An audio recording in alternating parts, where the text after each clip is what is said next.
नमस्कार, बहुत स्वागत है आप सभी का टोटल टीवी में और मैं हूं आपके साथ जया पाल। चलिए शुरुआत करेंगे हमारे खास कार्यक्रम की और चर्चा करेंगे संसद में संग्राम की। आज बहस उस मुद्दे पर होगी जिसने दिल्ली से लेकर हरियाणा तक सियासी और सामाजिक माहौल गर्मा दिया है। दिल्ली के जंतर मंतर पर छात्रों पर हुए लाठीचार्ज के विरोध में अब हरियाणा में छात्र संगठन, किसान संगठन, विपक्षी दल, सामाजिक संगठन और हरियाणवी कलाकार सड़कों पर उतर आए हैं। कई जिलों में धरने और रोष मार्च जारी है। गुरुग्राम में एनएसयूआई ने केंद्रीय शिक्षा मंत्री धर्मेंद्र प्रधान के इस्तीफे की मांग की है, जबकि कुरुक्षेत्र विश्वविद्यालय में सुरक्षा बढ़ा दी गई। लेकिन सवाल सिर्फ लाठीचार्ज का नहीं है, सवाल उन करोड़ों युवाओं के भविष्य का है जो लगातार सामने आ रहे पेपर लीक मामलों में खुद को ठगा हुआ महसूस कर रहे हैं। क्या छात्रों की आवाज को लाठियों से दबाया गया? क्या पेपर लीक पर सरकार की कार्रवाई पर्याप्त है? क्या अब जवाबदेही तय होगी या सियासत ही हावी रहेगी? इन्हीं सवालों पर आज की सबसे बड़ी बहस होगी, क्योंकि मुद्दा सिर्फ प्रदर्शन का नहीं बल्कि देश की शिक्षा व्यवस्था और युवाओं के भविष्य का है। आज की बहस में सबसे बड़ा सवाल यही है कि क्या यह सिर्फ कानून व्यवस्था का मामला है या फिर युवाओं के भविष्य से जुड़ा राष्ट्रीय संकट? क्या छात्रों पर लाठीचार्ज उचित था? क्या लगातार हो रहे पेपर लीक के लिए राजनीतिक और प्रशासनिक जवाबदेही तय होगी? क्या केंद्रीय शिक्षा मंत्री को नैतिक जिम्मेदारी लेते हुए इस्तीफा देना चाहिए? और सबसे अहम, क्या सरकार संवाद का रास्ता चुनेगी या आंदोलन और टकराव की राजनीति आगे बढ़ेगी? इन्हीं सवालों के साथ शुरू करते हैं आज की सबसे बड़ी बहस, क्योंकि मुद्दा सिर्फ विरोध प्रदर्शन का नहीं बल्कि देश के करोड़ों युवाओं के सपनों, उनके भविष्य और शिक्षा व्यवस्था की विश्वसनीयता का है। आखिर जिम्मेदार कौन और जवाबदेह कौन?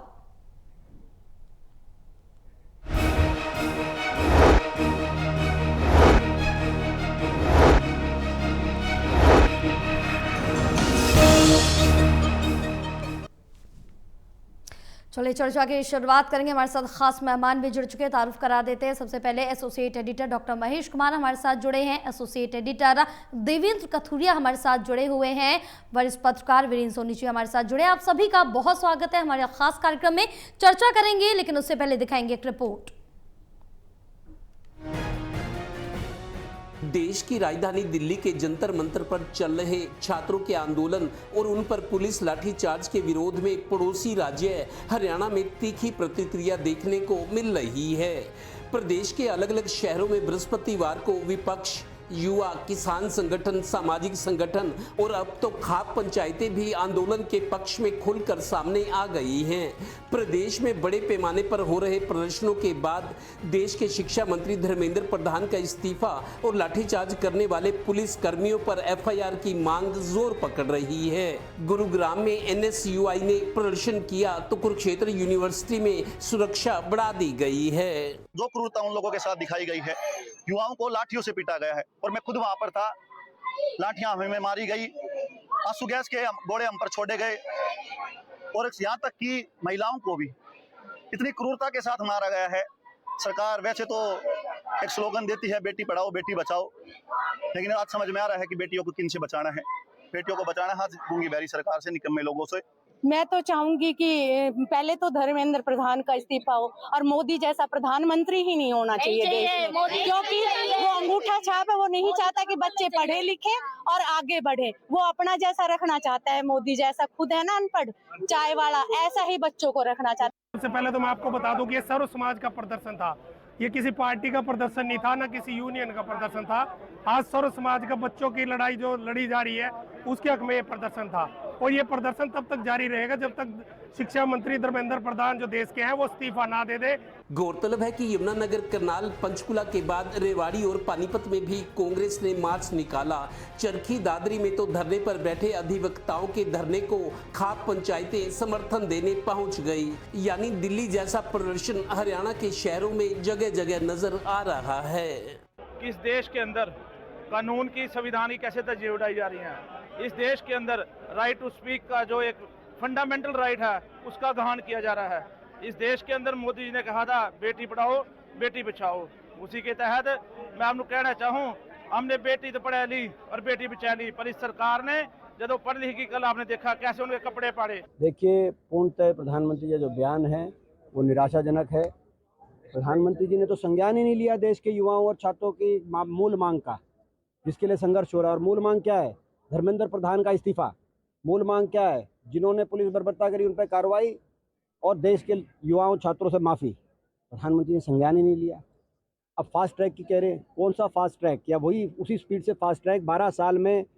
और तो और हरियाणा के कलाकार भी प्रदर्शनों में शामिल हो गए हैं। कुरुक्षेत्र में हजारों साल पहले हुई महाभारत में पांडवों ने कौरवों से जो 5 गांव मांगे थे, उनमें सोनीपत, पानीपत, तिलपत, बागपत और दिल्ली का इंद्रप्रस्थ शामिल था। इस बार दिल्ली के संघर्ष में हरियाणा कूद पड़ा है। मैं भी 3 दिन से यही सोच रहा हूं कि पीएम मोदी धर्मेंद्र प्रधान का इस्तीफा क्यों नहीं मांग लेते, या शिक्षा मंत्री धर्मेंद्र प्रधान खुद इस्तीफा देकर प्रायश्चित क्यों नहीं कर लेते। इसमें भी गहरी बात और चाल है। Haryana bureau, total news.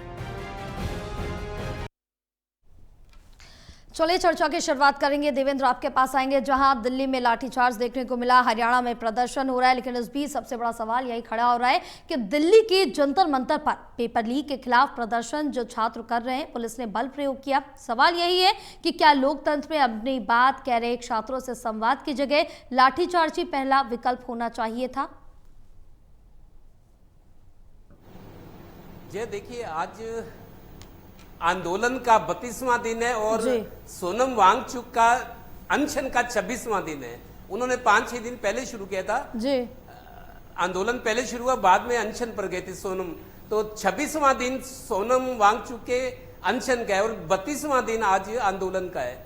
दरअसल मेरे को लगता है जया, ये जो स्थिति बनी हुई है, जब किसान और सरकार आमने सामने थी, सरकार बात नहीं सुन रही थी, किसान बात सुनाना चाह रहे थे, मनवाना चाह रहे थे, डेड लोग बन जाता है, गतिरोध, मतलब एक कोई रुकावट आ जाती है। ठीक वैसे जैसे सरकार और कर्मचारी संगठनों में डेड लोग बनता है, कोशिश होती है पर बातचीत हो नहीं पाती, बातचीत होती है तो नतीजा कुछ नहीं निकलता, दोबारा इंतजार होता है, तो एक डेड लोग बना हुआ है। अब जेपी नड्डा बार बार आज कह रहे हैं, केंद्र में वरिष्ठ मंत्री हैं, राष्ट्रीय अध्यक्ष रहे हैं बीजेपी के, वो कह रहे हैं हम बातचीत करने को तैयार हैं। लेकिन अभिजीत दीप के जो संस्थापक हैं कॉकरोच जनता पार्टी के, उनका फिर बयान आ रहा है आज। फिर वो उन्होंने कहा जी, उनके जो पार्टी के प्रवक्ता है सौरव सिंह, जो सीजेपी के प्रवक्ता हैं, वो कहते हैं कि या तो न्यूट्रल जगह पर या फिर आप जंतर मंतर पर आइए, हम बातचीत कहीं और नहीं करेंगे। मतलब दोनों में एक अहम की बात है। सरकार के लोग चाहते हैं कि जेपी नड्डा के घर में या दफ्तर में बात हो, लेकिन ये लोग कहते हैं कि बात करनी है तो आप जंतर मंतर पे आओ, मतलब न्यूट्रल जगह पे आओ, ये ना लगे कि आप हमें झुकाना चाहते हैं, हम किसी तीसरी जगह पे जाते हैं जो जगह ना आपकी ना हमारी। तो इस बात पे डेड लोग बना हुआ है। और आज आंदोलन का आज 32वां दिन है, तो बार बार देखिए सरकार की इसमें क्या है। और दूसरी बात, सबसे बड़ी बात मैं ये कहता हूं जय, प्रधानमंत्री क्या इस्तीफा नहीं मांगते? कितने मंत्री बदले जाते हैं, मंत्री छोड़ देते हैं, बहुत मंत्रियों ने इस्तीफे दिए। लाल बहादुर शास्त्री को लोग आज इतने दशकों बाद याद करते हैं कि वो रेल मंत्री थे, एक ट्रेन का एक्सीडेंट हुआ, उन्होंने इस्तीफा दे दिया, अपना पद छोड़ दिया था।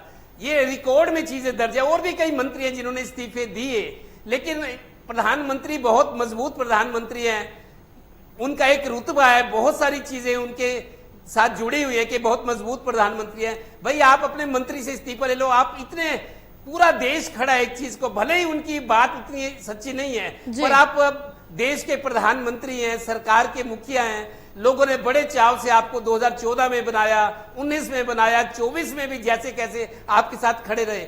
आज आप फास्ट ट्रैक की बात करें, फास्ट ट्रैक कोर्ट बनेंगे, जब फैसले आएंगे, जो अब तक हुआ है उसका हिसाब कौन देगा? तो प्रधानमंत्री ठीक है मरहम लगा रहे हैं कि फास्ट ट्रैक कोर्ट बनाएंगे, मेरे को लगता नहीं प्रधानमंत्री की अपील का ज्यादा असर होगा।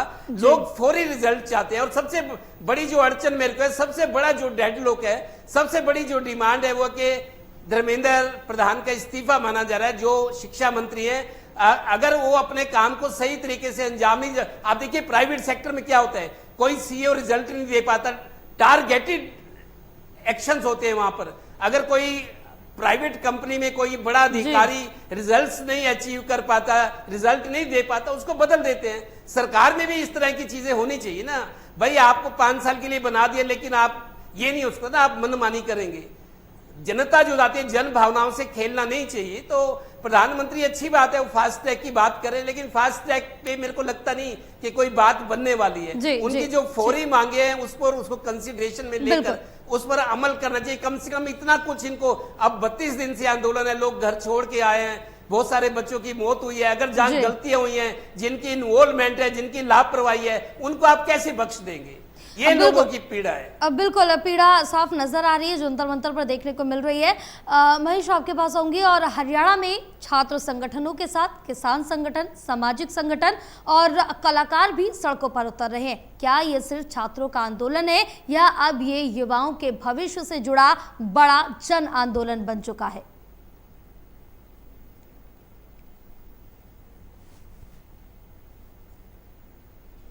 देखिए, भावनात्मक आवेग की जहां तक बात है तो जो लाठियां मारने की जो तस्वीरें देश के सामने निकलकर सामने आई, और सबसे बड़ा रिएक्शन मुझे लगता है कि हरियाणा प्रदेश में ही देखने को मिलेगा। हरियाणा के दरअसल डीएनए में मुकाबले की जो बात है वो देखने को मिलती है। आपको याद होगा किसान आंदोलन के दौरान, हालांकि ये भी महत्वपूर्ण था कि किसान आंदोलन के दौरान जो अगुवाई कर रहे थे वो पंजाब के किसान कर रहे थे, रणनीति जो बैरिकेटिंग तोड़ने की तैयार कर रहे थे वो पंजाब के किसान कर रहे थे। लेकिन जब मुकाबले की बात आई, जब मजबूती से आगे खड़े होने की बात आई तो हरियाणा के युवा पीछे नहीं थे। ये कदकाठी की जो मजबूती है, शारीरिक सौष्ठव जो कहा जा सकता है, शरीर की जो मजबूती है, वो कहीं ना कहीं हरियाणा के लोगों में हमेशा से देखने को मिलती है। और खेलों में जो परफॉर्मेंस हरियाणा के खिलाड़ियों का हमेशा, खासकर दमखम वाले जो खेल हैं, कुश्ती की बात की जाए, बॉक्सिंग की बात की जाए, वहां पर अच्छा खासा परफॉर्मेंस हरियाणा के खिलाड़ियों का देखने को मिलता है। वजह क्या है कि डीएनए में मजबूती है। और यही वजह कि जब टकराव की बात आती है, सरकार से मुकाबले की बात आती है, तो हरियाणा का जो निवासी है, हरियाणा के जो लोग हैं, वो जरूर फिर सामने खड़े होने के लिए तैयार हो जाते हैं। और इस बार चूंकि बच्चों पर चोट पड़ी है, इस बार युवाओं पर चोट पड़ी है, और रिएक्शन जो है वो अच्छा खासा देखने को मिला है। आज काफी सारे लोग इसी संदर्भ में बात करते हैं, मुझे नजर आए, चाहे महिलाओं की बात की जाए, किसानों की बात की जाए, आम गरीब आदमी इस बात पर बात कर रहा था कि साहब ये सरकार इन बच्चों को क्यों मार रही है। ये सवाल थे और आए दिन, या कह सकते हैं कि बीते 2 दिनों से तो इन्हीं सवालों का जवाब हम पूरे दिन दे रहे हैं। हर गुजरने वाली महिला ये सवाल पूछ रही है कि इन बच्चों को क्यों मार रहे हैं, दिल्ली में आखिर चल क्या रहा है। ये सवाल हर किसी के जहन में इस वक्त ताजा है। तो मानकर चलिए कि अभी इसका रिएक्शन अच्छा खासा हरियाणा प्रदेश में देखने को मिलेगा। और सरकार जो एक तरीके से बैकफुट पर नजर आ रही है, ये तब ही नजर आ रही है जब पूरे देश में नेगेटिव रिएक्शन सरकार के खिलाफ देखने को मिला है। ये सरकार तभी बैकफुट पर नजर आ रही है, तभी बातचीत के लिए इतनी एक संजीदगी दिखाने की कोशिश जो है सरकार की तरफ से की जा रही है। पीएम मोदी का बयान भी तभी आया है जब सरकार के खिलाफ रिएक्शन जो है पूरे देश में देखने को मिला है। और भारतीय जनता पार्टी के रणनीतिकारों को ये लगने लगा कि ये दाव उल्टा पड़ सकता है, ये कोशिश तो बहुत भारी पड़ सकती है। और ये परिस्थिति अगर आगे बढ़ती है तो यकीनन फिर आगे की जो डगर है भारतीय जनता पार्टी के लिए अलग अलग प्रदेशों में, और सीधे कहें तो भारत की सरकार के तौर पर बड़ी मुश्किल डगर आगे की हो सकती है। युवा इस देश की नीति को तय करते हैं। खासकर वोटर्स की बात की जाए तो एक युवा भारत की जो बात आती है, युवा भारत जब वोट करेगा और अगर भारतीय जनता पार्टी के खिलाफ कर देगा तो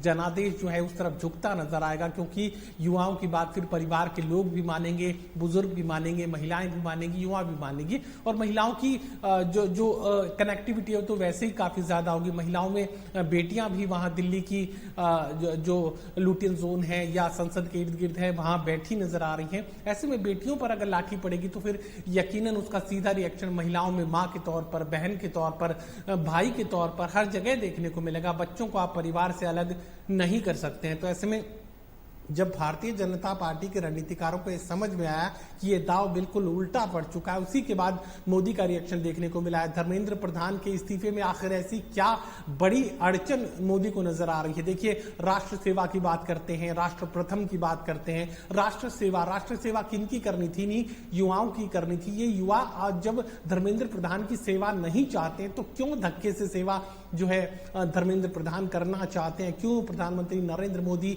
इन युवाओं की सेवा धर्मेंद्र प्रधान से ही करवाना चाहते हैं? तो ऐसे में यही सवाल तो युवाओं के जहन में इस वक्त खड़ा है कि जब धक्के से आप सेवा कर रहे हैं, और आपको याद होगा कि किसान आंदोलन के दौरान भी 13 महीनों का किसान आंदोलन, जब ये कहा जा रहा था कि जो कृषि कानून बनाए गए हैं वो किसानों की बेहतरी के लिए बनाए गए हैं, किसानों को और ज्यादा आगे बढ़ाने की कोशिश की जा रही है, और तब किसान ये कह रहे थे कि ये धक्के से हमारा भला क्यों सरकार कर रही है, हम अपना भला नहीं चाहते हैं। तो ऐसे में यहाँ धक्के से जो सेवा करने की कोशिश इस वक्त धर्मेंद्र प्रधान के जरिए की जा रही है, ये युवा नामंजूर कर रहे हैं। और ये सिर्फ युवाओं की बात नहीं है, इसके साथ बुजुर्ग भी शामिल हैं, महिलाएं भी शामिल हैं, और इसके